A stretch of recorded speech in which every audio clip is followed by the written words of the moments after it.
Hi, it's KCCK's Culture Crawl. I'm Dennis Green, and Tim Hankewich is back second week in a row. Hey, thanks for having me, Busy Dennis. times for Orchestra Iowa, as you are, as I said, two concerts in a row. First off, Yeah, congratulations on the Beatles last weekend. Oh my gosh, thank you that very was much. That is so just fun. stunning. Oh, I know. I remember as a kid hanging out with my friends, kind of hacking through Beatles songs, and so it's kind of a blast of the past to kind of relive those glory days and do all those great tunes. And what a great show! Those guys really they channel the Beatles very well. And the thing I always remember about that is that so many of those songs, the Beatles never performed live.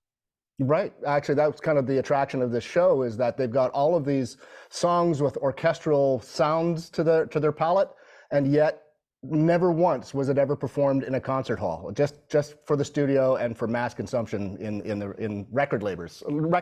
So it was kind of neat to be able to recreate this music live. The centennial season for Orchestra Iowa continues, though, two concerts in 2 weeks with a program called American Dreams, and Mm. got some special guests for this one, the Harlem Quartet. Yeah, actually, they're just a tremendous group. It's not very often that you think of a quartet as your leading ensemble. You usually think of a solo pianist or a solo violist or violinist.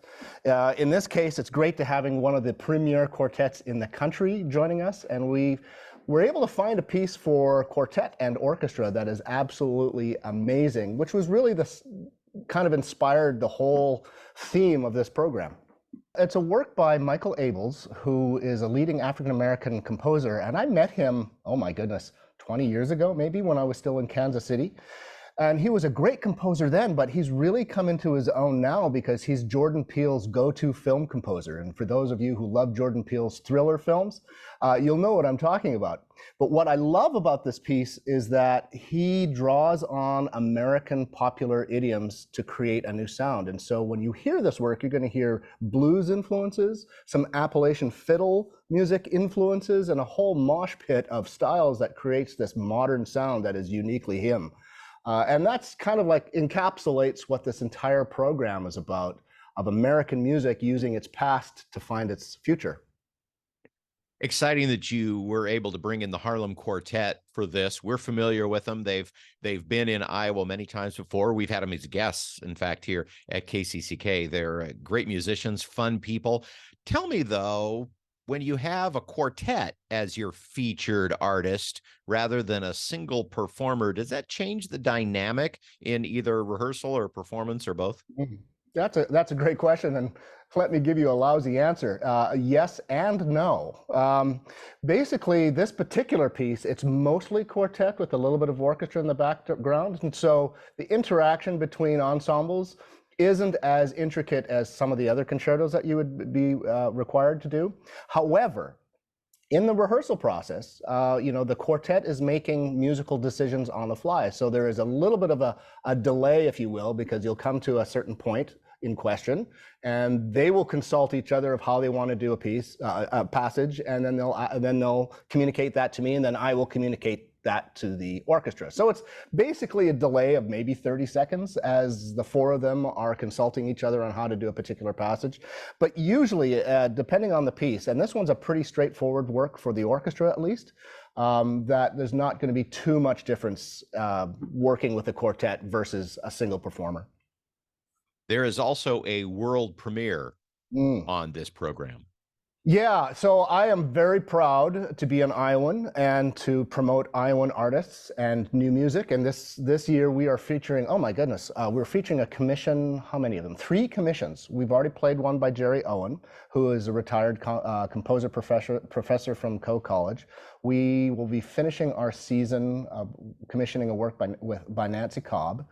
And this week, we have a work called Wind by Michael Gilbertson, who is a native of Dubuque.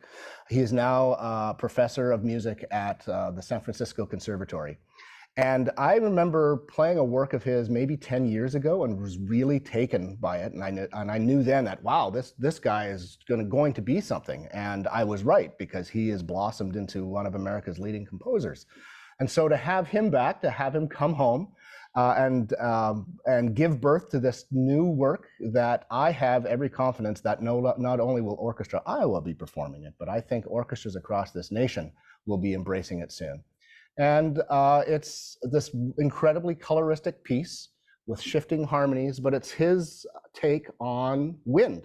And not the derecho kind, but more of the kind of breeze that makes trees sway and the colors and the sounds that come along with it. So I'm just delighted that he's going to be home for us, and he'll be joining us in concert. He'll be here for the concert. You're also going to do a conversation with him, kind of a composers forum at Coe College on Thursday, right? Right, Thursday at 2 o'clock at the library at Coe College, the Perrine Room. And we've set up a series of composer forums. So as we are taking advantage of all these composers coming into town, including Michael Doherty, by the way, Cedar Rapids' favorite son, we're going to be doing a piece of his, oh my goodness, in a month or two. I thought it would be great to take advantage of this incredible national talent and to have a lot of there's a lot of people who are curious about the artistic process, and I'm also hoping to inspire some young kids who might actually want to follow in their footsteps and continue this tradition of producing world-class composers who just happen to be from Iowa.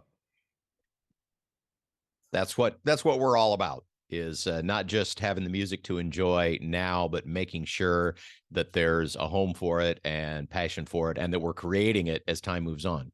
Well, I'm glad you said that, because I think too often people look at symphony orchestras as museum pieces, thinking that all we do is Tchaikovsky and Beethoven, which is great, by the way.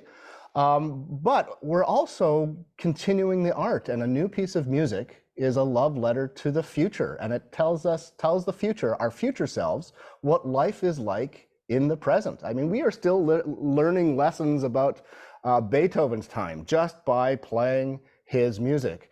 We are still learning lessons of what it was like in the 60s by playing the Beatles' music. I mean, classic or classical music is music that defines its time, and yet over time, it also transcends its time if you're lucky enough to write a masterwork. Well, and speaking of music from the past, you're going to dive back, not too far. Right. Richard Rodgers is on the program, but also Leonard Bernstein from West Side Story. And that's just a crowd pleaser. Well, absolutely. But there's method to my madness. Our theme for this season is 100 years into our future, where we're embracing Orchestra Iowa's past, present, and future. And so in many ways, this concert encapsulates past, present, and future. And when you look at the history of American music, it was this constant evolution of realizing that to create an American sound, you actually had to embrace the popular culture of the day. And serious ivory tower composers resisted that for so long. And yet one of the fundamental American sounds is the music of Broadway. And people like Gershwin were using blues and Broadway to create their sound. Richard Rodgers in 1936 writes this piece called Slaughter on 10th Avenue, which was extracted from a Broadway play, and where he's trying to actually make the case that Broadway belongs in the concert hall as well. I put this on our program because even though that piece by Richard Rodgers of Rodgers and Hammerstein fame was written in 1936, it really was the template or the precursor of what was going to happen at the end of our program when Bernstein comes along and he takes his melodies from his great musical West Side Story and turns it into one of the great American symphonic works of all time. And so in many ways, without this piece by Richard Rodgers, you wouldn't have Leonard Bernstein. And to fill that out, we're also doing a piece by a young woman named Jeon Kim, called Tramp in the Assembly Line. And this is also encapsulates what I'm doing, because it was inspired by Charlie Chaplin's film, A Modern World, which was also produced in 1936, by the way, and inspired by a scene where he's having a difficult time in a factory.